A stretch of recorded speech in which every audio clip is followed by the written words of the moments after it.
There's something I need to tell you. As I watched you play, something has changed in me. I feel different. I feel I am someone. I need to leave this place and discover who I am. It means we won't see each other anymore. I won't be there to watch you play. But I'll be free. Do you agree to let me go?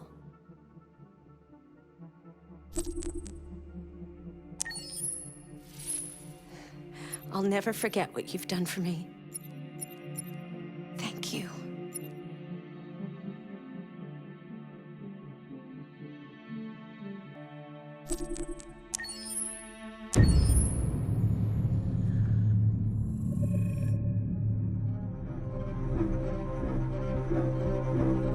My name is Marcus.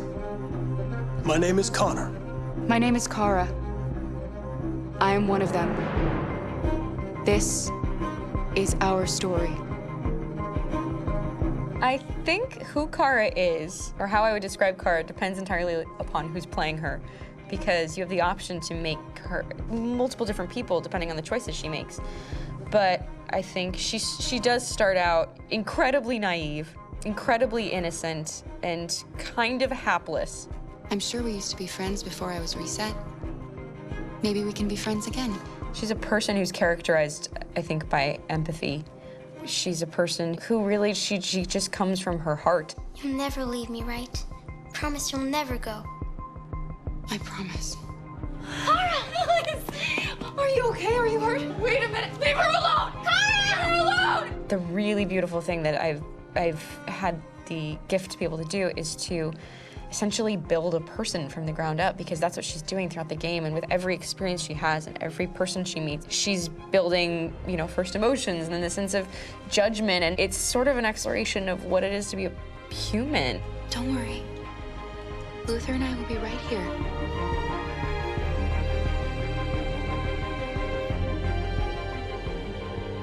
David and the creators have painted a really intriguing and engaging picture of a near future where we rely upon androids for a lot of our service class business, the class that serves us, that helps us, that handles our baristas and our drivers and our housemaids. And what is humanity, where we tap into it, how and why we treat each other the way that we do. And my character Marcus has a really intriguing journey, becoming deviant, realizing that he actually has feelings and human qualities inside of him, and it's a really incredible ascension into becoming fully realized and coming to terms with what you actually deserve better than this in life. And not only do you want it for yourself, but you want it for your peers. We've come here to demonstrate peacefully and to tell humans that we are also living beings. All we want is to live free. You know what? This thing, Dad, is not your son. It's a fucking machine! I think that a group that feels marginalized, feels disenfranchised, feels like they deserve and have earned access to themselves and the environment around them, and are trying to figure out a way to articulate how to get freedom. Connor is analytical. Connor takes things literally. He starts in the beginning place where he's very mechanical. He feels nothing inside, of course, and it's all just a system, a protocol that he is executing to get whatever he wants to happen, which is help humans stop deviants and to find the link between deviant androids. You were designed to serve humans, not kill them. What was I designed to be?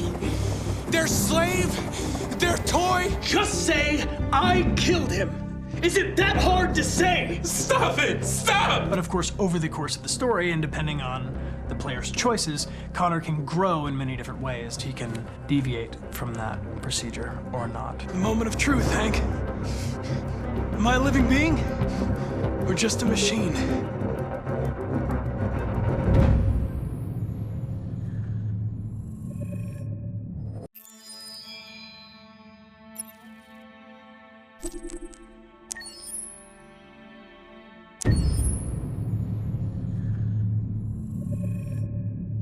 Game after game, we try to challenge ourselves. For Detroit, we wanted to, first of all, to write a story that would be incredibly bending, which means the most non-linear story that we've ever created. And we wanted really the player to have the possibility to change the story, change his own journey. When you're writing at Quantic, you're writing for an interactive medium. You know, when you're working in television, you'll put a character in a difficult situation, and you as a writing team will argue about what would that character do. But ultimately, you have to decide what happens, and you just show the audience. What's interesting about interactive drama is you bring the player into that conversation, and it changes your job slightly as a writer, because your job is to provide a narrative context in which the player can write his own story. You're giving him this kind of narrative Lego that he's going to snap together into his own shape. You also have the ability to make your audience attach themselves to your characters, because the audience is in some sense responsible for what happens to the characters. It's just a few cans. Come on, let's go. We have some cash now. You used me to steal that money. How could you do that? I trusted you. What is a bit specific about this scripts is how large they are. If you take a film script, there are about 100 pages, but here we have to deal with a script that is between 4,000 and 5,000 pages. Everything becomes bigger because we don't just tell one story, but we tell all the possible stories that can be told within this narrative space. On Act 3, our final act, we have around 1,000 different scenarios, and every one of those scenarios has to be as interesting, as passionate, as strong, and as emotional for the player. We want every action that the player does, every interaction that is available to serve in telling the story, and help the player understand who his character is, and build that character moment to moment.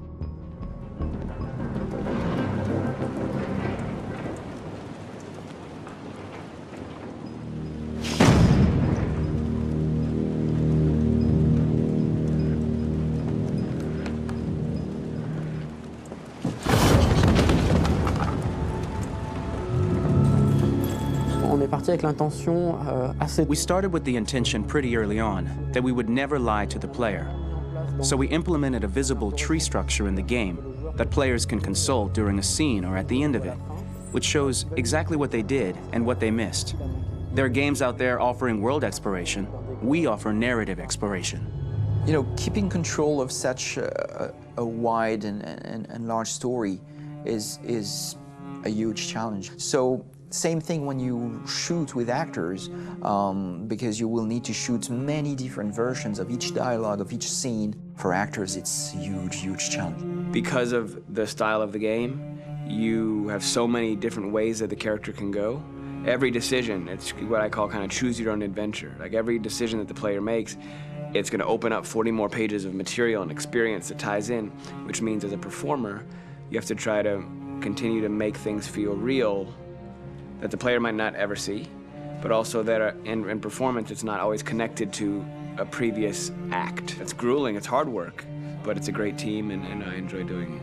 I was really frustrated. I was until I got to this point where I kind of was able to step outside of my own experience and even in a lot of ways my own process and be able to step outside of that and okay, this is something new. What do you need? How do I meet you there? How do I give you what you need and still feel like I'm doing what's right?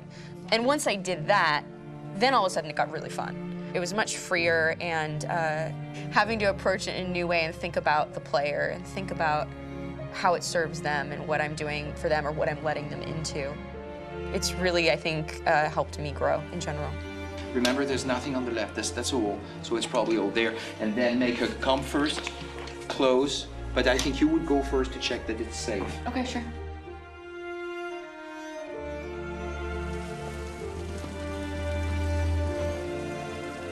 The most enjoyable thing about working in performance capture on this kind of project is that if I shot a film, I would get to do one of these endings. I get to do so many different things as Connor. Your head goes all over the place because you're trying to keep track of basically 4 different storylines for each different response. What's the name of my dog? Buddy? Scout. I think it's Jack. I can't remember. So I worked with physicality a lot because it was a good way to anchor myself in these different rings of the tree as the story grows out. I know where that is physically in my body, and then I can switch more continually on set, and it'll be entirely up to the player to determine what order those things come out and what they look like from a distance. Like if you're playing through it, the culmination of all of that will be their version of Connor. I'm faster than you, and I don't feel pain. You don't stand a chance against me. Listen, asshole. If it was up to me, I'd throw the lot of you in a dumpster and light a match to it. Tourner les scènes d'action à... Shooting action scenes at Quantic Dream is a real challenge, because these are scenes where the storytelling has to continue. It's not an action scene just to have a dose of adrenaline. The stunts have huge consequences on the rest of the story. It's really a moment where we implicate the player and tell him that the choices he makes during an action scene will have a direct impact on the evolution of his story. Mon plus grand défi sur Détroit aurait... My biggest challenge on Detroit has been managing the large number of animations that we received from motion capture. Detroit features more than 37,000 animations, which is a huge amount to handle on a daily basis. Donc il faut prendre conscience que... You have to realize that the player, in his first playthrough, will miss certain scenes.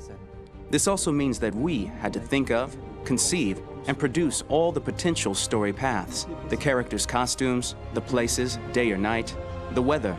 Did the character get shot in the shoulder? Did he get injured? All this consistency forced us to produce a lot of graphic assets in order to, quite simply, allow the player to have true continuity throughout the story. Honestly, we were even surprised by the challenges that come with such a big tree structure, and we did our best to guarantee quality across all the game and make sure that whatever path you choose within this narrative space, you will have an equally good experience.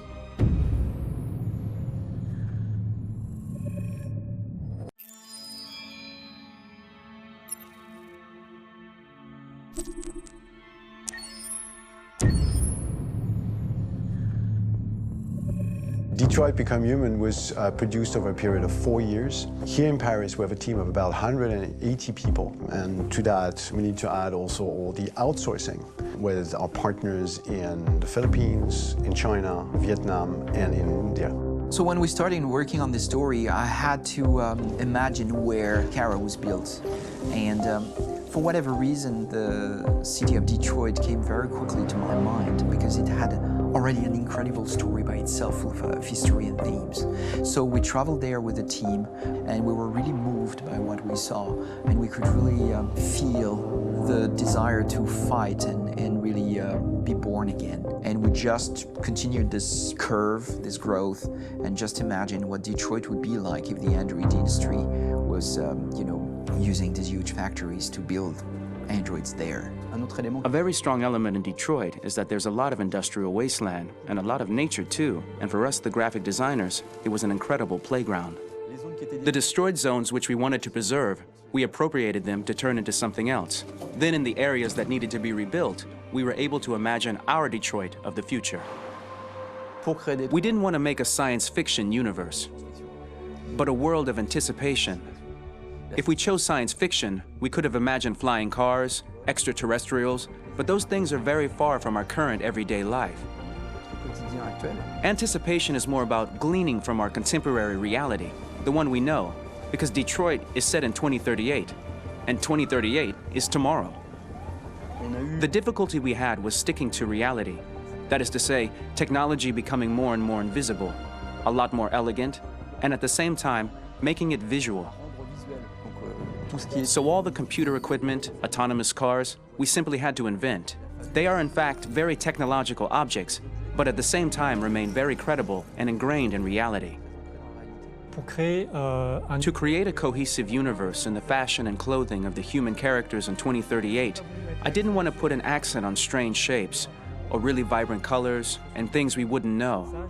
That I wanted to keep for the androids. The goal was to create something familiar which we can identify with in this future setting. Working on the artistic direction for the androids was a bit special because this is a project about the place they could occupy in the human world. It was out of the question for them to be too beautiful or too perfect. They had to correspond to every social class, rich and poor. Inspired by everyday utilitarian clothes, I brought a modern touch by adding dynamic display surfaces, the armband we can see on the side, the triangle on the front and back, an LED. Like that, there's no confusion. Wait. You're sending an android? All right, ma'am. We need to go. You can't do that. Why aren't you sending a real person? Once we cast the actors, we travel to meet them in order to scan their faces. We record the structure of their face with the scan. And we record the colors and patches of skin with photography. Once we have this information, we will use this as a basis for modeling and creating the characters. The artist will make it more realistic, but will also enrich it. He will propose ideas which we will develop together. Finally, we will have a character with character who corresponds to the project and the world. When the actors come to Quantic Dream, we show them the design, what their image will be, and what they will look like in the game. This extra information gives them another dimension and color to connect with emotionally. It helps them think about how to play their character. Your mission. That's all you care about, huh? You should consult a professional who can help you. Beat it, you hear me? Get the hell out of here! So there are 3 types of shoots at Quantic Dream. Shooting and performance capture, where you capture the whole actor, his voice, his face, and his body. These shoots are obviously done with American actors because the game's original version is in American English.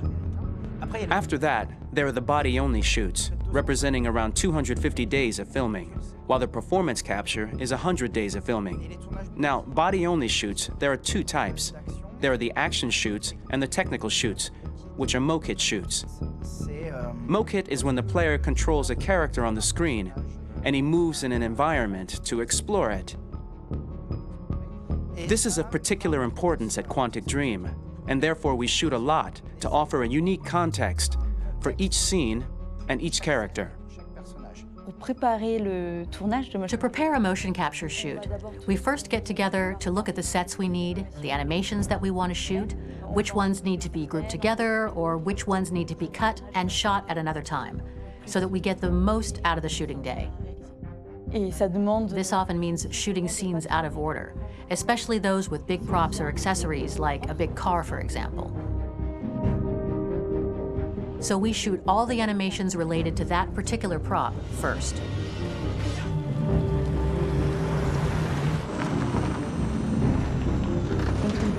The biggest challenge for the mocap team was shooting a Spider-Man mokit. We had to build a wall and attach an actor to a harness with cables so we could pull him up and render him climbing. The shooting on this game total took about, I would say, more than a year, maybe 1 and 2 years, with about 300 actors on set. So I would say it's quite a massive production. But so much happened on this set between the stunts and the shootings with a little girl and all these great actors that we had. It was really a very, very memorable journey for the team and for myself. Today, Detroit has over 37,000 animations. When we retrieve the motion capture data, it's just a cloud of points, which represent all the markers worn by the actors. From this cloud of points, we have a phase called retargeting, which gives us a skeleton. This skeleton will be applied to the characters of the game.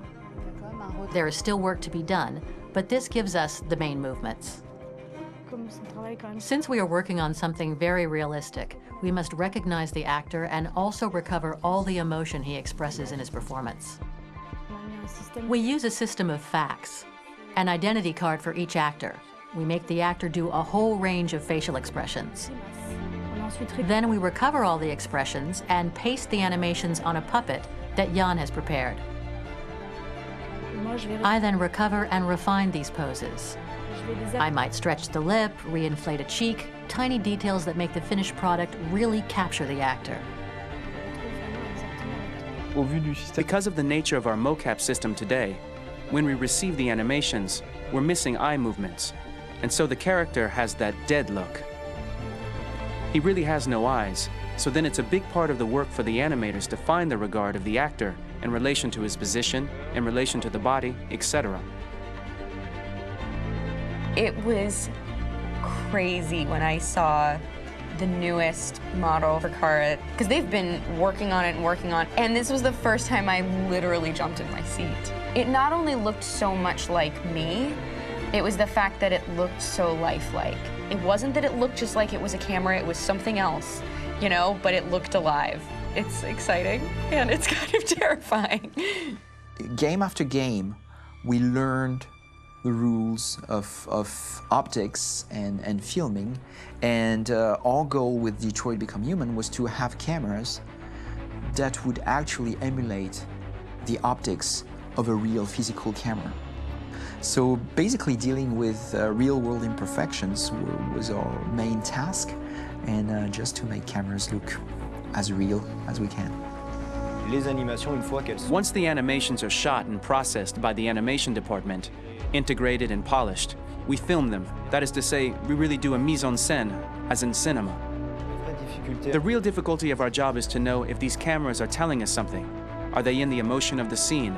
Do they describe exactly what the action must convey, what must be felt? The most important challenge for me was one of the final scenes where Marcus decides to start the revolution and go to the battlefield.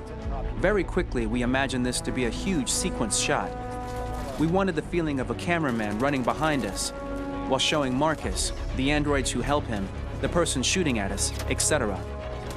Above all, it was necessary to say to oneself, this scene is very violent but does not glorify war. On the contrary, that war is something improbable and absurd. It was really a fun challenge. The idea was to say we have 3 characters. We would like each of them to have a specific cinematography. We wanted Kara to be much more filmed with some kind of handheld camera, to have something very living, very breathing.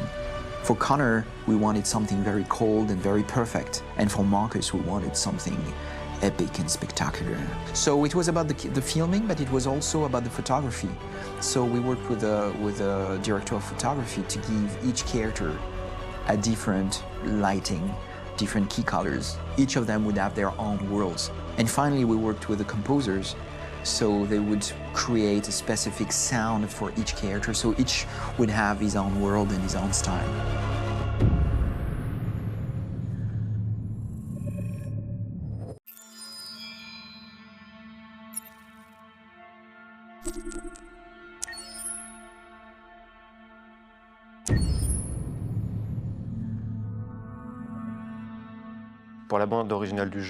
For the soundtrack of the game, we tried to be very close to what is done in film. We were constantly asking at each place in the game, why are we putting music here? What is it going to say? So we focused the music on bringing emotion, which is interactive and supports the character's arc. I'm sorry, honey. I'm sorry. I'm sorry. You know I love you, don't you? You know I love you. We make games that are very narrative. We're really into interactive drama, so the soundtrack also had to go in that direction, supporting the 3 characters' very different stories. We really wanted 3 colors, 3 musical sound identities, and from there, having 3 composers made sense, since the story of Kara, Marcus, and Connor are all completely different.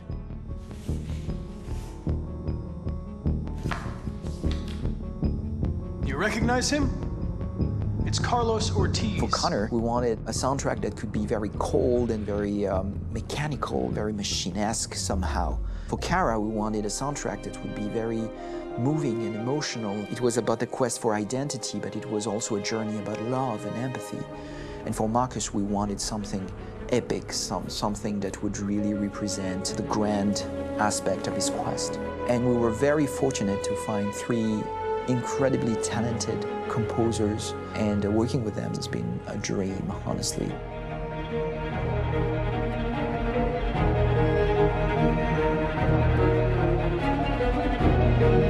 My name's Philip Shepherd, and I'm a composer and a cellist and a producer. And today we're at Abbey Road Studio One, which is my favourite studio in the world. And today we're recording the soundtrack for Kara from Become Human.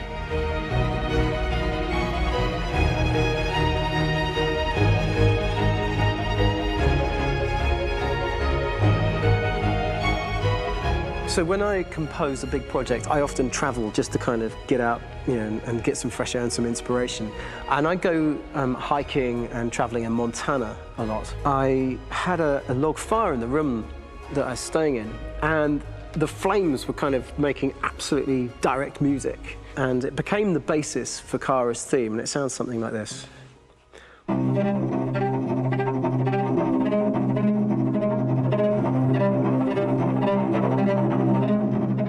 Now, over the top of that, I found a little theme that just seemed to fit over the top, which is taking Kara's name, Kara, Kara, and just using like a two-syllable motif, and it sounds like this.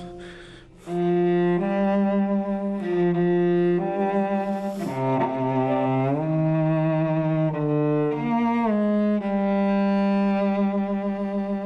going to pull through this, Alice. As long as we're together, nothing can hurt us.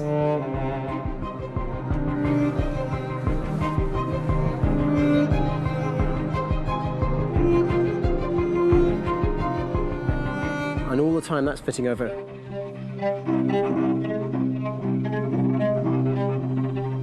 So it kind of works in lots of levels. And in fact, every single theme in the score has one of those elements built into it, and it becomes sort of the DNA of every single tune.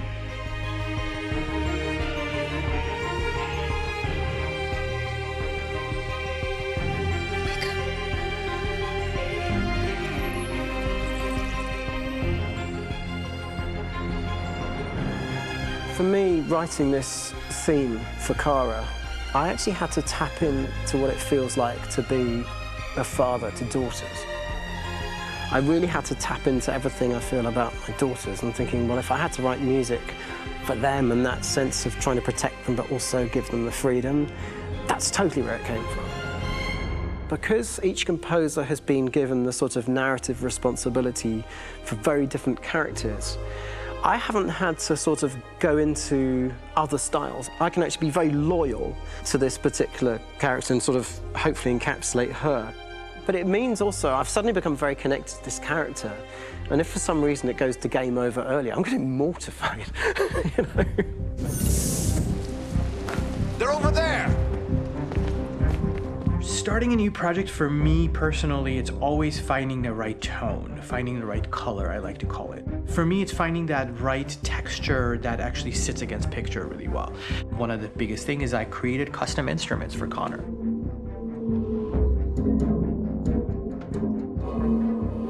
I pulled out all my vintage synthesizers to be able to capture this robotic person, if you will.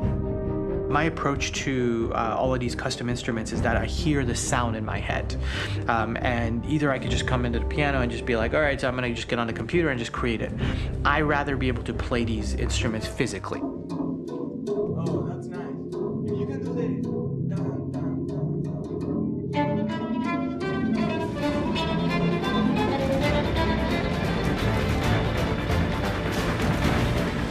As soon as you see Connor the first time, there is a really interesting thematic idea that you hear, and that's just made out of a Moog synthesizer, but completely manipulated in multiple ways. And it's robotic. It has a little bit of an emotional to it. He's on his mission, so you feel that as well. So it just kind of gives you that cold, motionless, with a mission in hand that you kind of feel throughout the whole thing.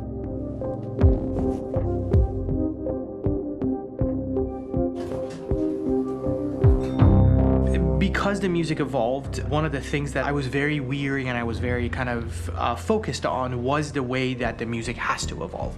So my idea behind it was that Connor is a singular android that could at any point become a deviant or could actually stay as an android. So I created a more or less an Connor theme, and then I was able to just manipulate it in different aspects of it. Is everything okay, Lieutenant? Chris was on patrol last night. He was attacked by a bunch of deviants. I'm a human being writing for a robot. And throughout Connor's journey, he meets someone, he meets a partner. So how do you deal with a robot feeling? And I've met a partner that I'm gonna work with, or all of a sudden he sees a dead body. Does this robot have an imagination? Does this robot have a feeling? And if yes, how do you translate that into non-emotional music? So basically at any point I was just like, I can't do this, and then I just do it. Property was damaged and fires continue to rage in several major districts across the city. Some people are asking, have androids become a threat to our security? When I first started really digging in on Marcus, the one thing that I really tried to capture was the transformation process. You know, Marcus is this android that evolves over the course of the game and really goes from kind of figuring out that he's more than just an android. You know, he's starting to develop kind of a human soul in a way. Try to imagine something that doesn't exist, something you've never seen. Now concentrate on how it makes you feel and let your hand drift across the canvas. The other side of Marcus that I really latched onto was that he almost became a savior for a lot of the other androids in the game. So when I started developing the theme for Marcus, I really made it like a church hymn.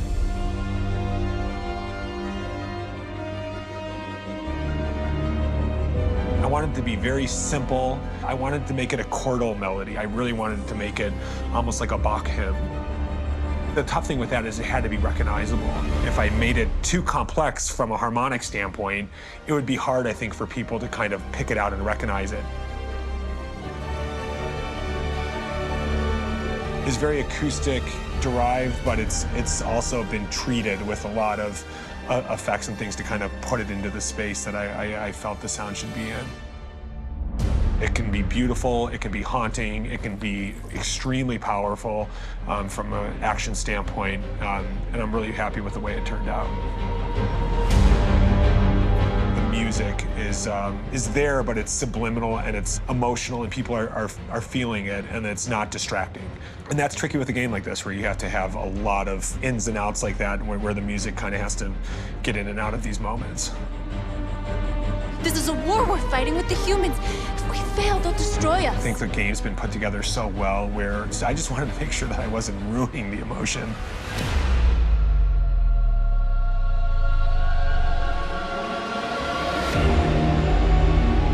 I gotta be honest, when we first started on this path, I've said, oh man, this could be pretty messy, you know? I mean, it could feel disconnected, but I mean, it's amazing how they really guided us and got us to really kind of all be in the same world, but at the same time feeling completely different. So it's really gonna stand out and kind of be one of those games where people are really gonna notice the music and kind of how it was crafted, and, you know, and all the hard work that went into being able to pull it off in a graceful way.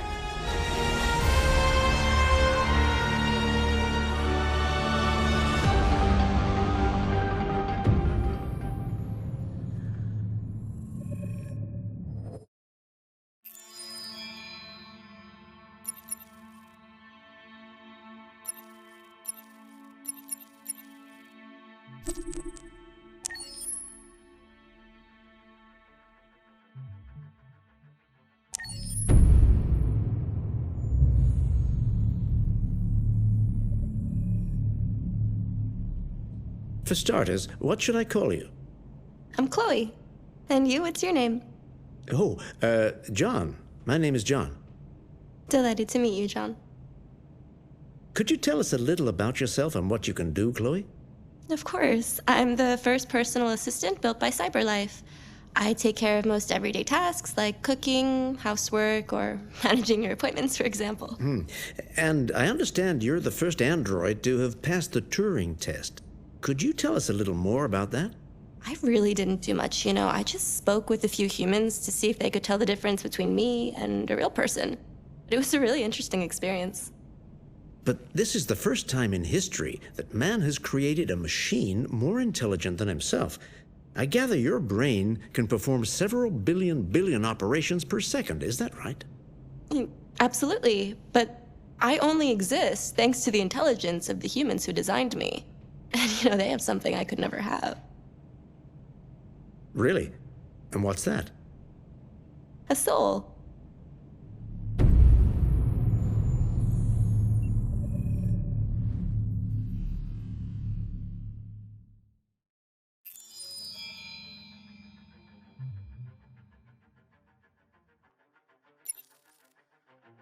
Hold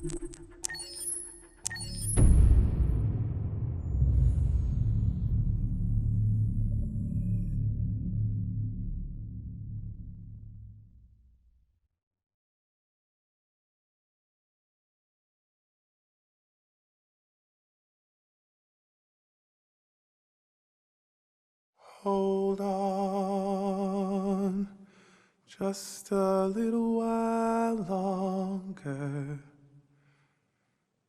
Hold on, just a little while longer.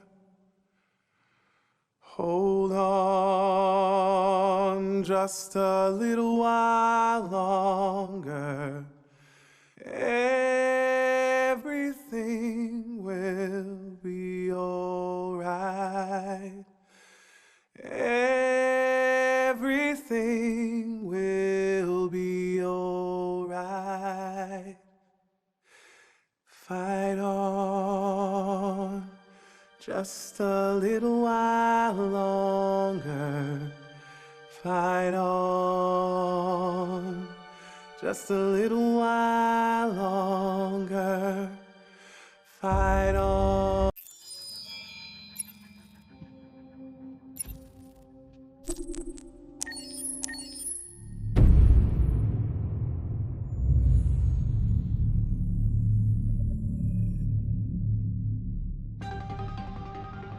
In the space of a few years, androids have completely transformed the world in which we live. By letting androids into our homes and factories, the CyberLife company has made them everyday technology. The founder of CyberLife, Elijah Kamsky, is a very discreet man. Despite being the CEO of the highest valued company in the world and being voted Man of the Year by Century Magazine, he remains a mystery for most people. That's why we at KNC are so excited to be here as CyberLife opens its doors for the first time. Elijah Kamsky, could you please tell us where we are? Certainly, and welcome. We're currently in CyberLife's production center in Detroit, where all models are designed and manufactured. More than 10,000 androids come off the production line every day. Fascinating. Could you tell us what your goal was when you founded CyberLife? Well, I simply wanted to use technology to carry out all of our most annoying and repetitive tasks, so we'd have more time to enjoy life. I imagine you must have faced many challenges. Yes, there were technical challenges, but the hardest thing was to design an object that we would want to welcome into our homes. We had to imagine a machine in our own image that resembles us in every way, that moves, breathes, blinks like us, but yet is smarter and more capable than any human being. Let me show you around. We're here in Production Unit 4. Could you explain in a few words how the androids are made? Sure, yeah, it's very simple. We use machines to manufacture machines. The removable parts are assembled on a production line, and then we apply a synthetic skin to the whole body. A human operator checks the cognitive abilities with a pre-established protocol, and finally, the android is conditioned and sent out throughout the country. Here's the result. Say something. Hello. I am a RZ400 model. How can I be of service? You can go now.